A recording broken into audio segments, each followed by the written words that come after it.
మీకు ప్రతిసారి నేను చెప్పే సూచన ఏంటంటే బైబిల్ చదవండి, వాక్యాన్ని చదవండి, వాక్యంతో నింపబడండి, వాక్యాన్ని హత్తుకోండి, వాక్యాన్ని ప్రేమించండి, వాక్యాన్ని మీ జీవితంలో ప్రథమ స్థానంలో పెట్టండి అని అందుకే చెప్తాను నేను.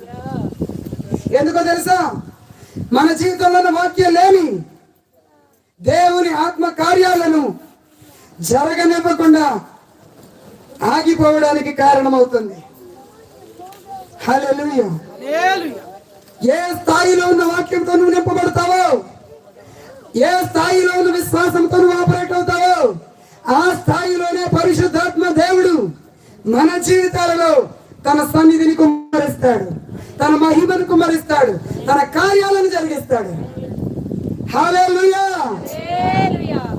మరి మీకు అర్థమవుతుందా? అర్థమవుతలేదు?